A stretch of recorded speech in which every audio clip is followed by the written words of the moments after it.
I would definitely say this is a once-in-a-lifetime opportunity for somebody like myself. I think this film is entirely original, and being able to work with Phil and Chris was, was just quite frankly there's a fantastic opportunity in that. Also to work on a film that was based on such an admired novel, a much loved novel, also was something that, again, had never sort of come across my path before. So there are many reasons why I wanted to make this film.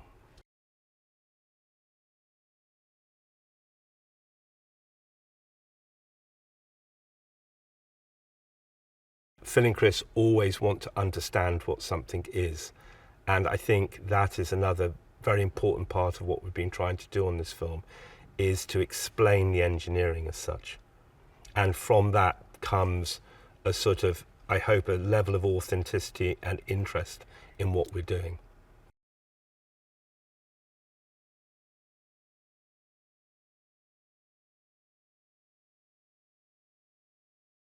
The lab itself, a lot of it in truth was between a lot of concept art, but a great deal of research. We did have conversations with NASA. We visited JPL in California, and all sorts of other interesting places. So I would say the sort of the main bones of that particular set were driven by, what we could see. And then obviously from that, we didn't just want to be regurgitative, so we wanted to sort of take all of that information and harness it within our own shapes.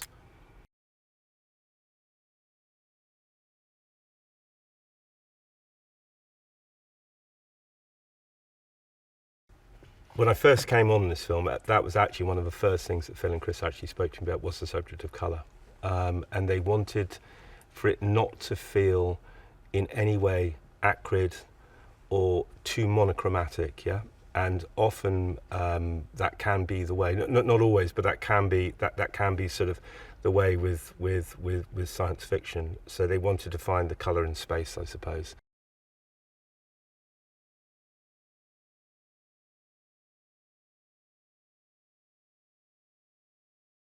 When you move through the Hail Mary, each capsule you are in feels very different, because each capsule has been built by a different nation in our story. And as a consequence of that, colour became a very important medium in that, simply because the sets are actually very small, because they have to be believable.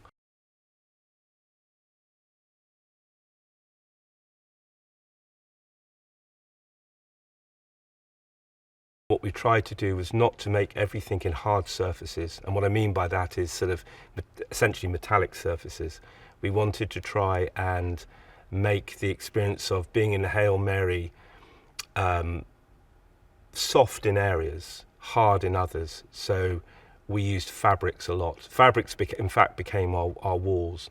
And certainly in space, strangely, insulation is a very big part of space architecture.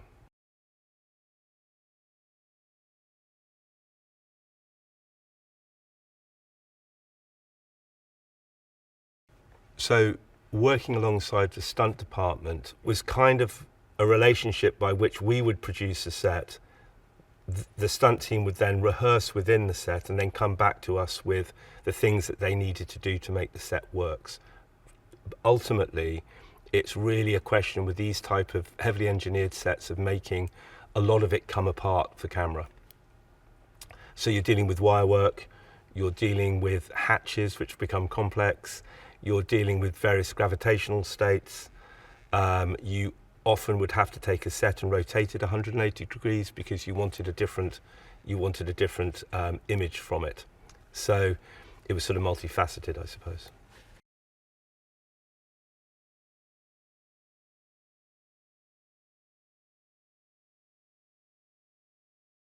The interior lighting system of the Hail Mary was based on circadian lighting, which is something that NASA has been developing, and that's one of the guiding sort of light principles of our ship was circadian lighting, whereby you could wake up in the Hail Mary and it would be as though you were experiencing dawn on Earth, or you could go to sleep on the Hail Mary and it would be sunset on Earth. And that was a beautiful theme to follow in the film, because it makes the Hail Mary not just an experience of being in space, it confuses it in an interesting way and in a slightly dreamy way that you could be in space or you could be on Earth. And that transition between Earth and space is something we like to float within the film.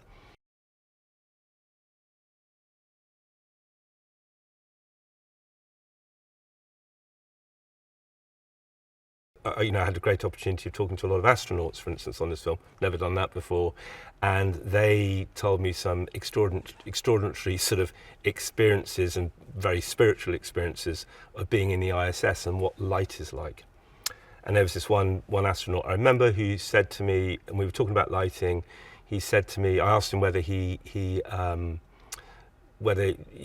sufferred from insomnia on the ISS, and he said to me he didn't, because he really very rarely went to sleep. And I said, why? And he said, because everything outside was so beautiful.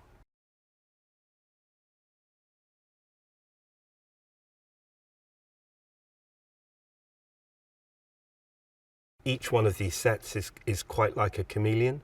It has various states to it and various looks to it. When you see it in one state, you don't actually necessarily realise that it can exist in another. Meaning, for instance, the medical bay, when we first wake up in the medical bay in this strange padded cell as such almost, Grace wakes up and he eventually climbs up this long ladder, this 30-foot ladder, to a hatch and carries on with his journey.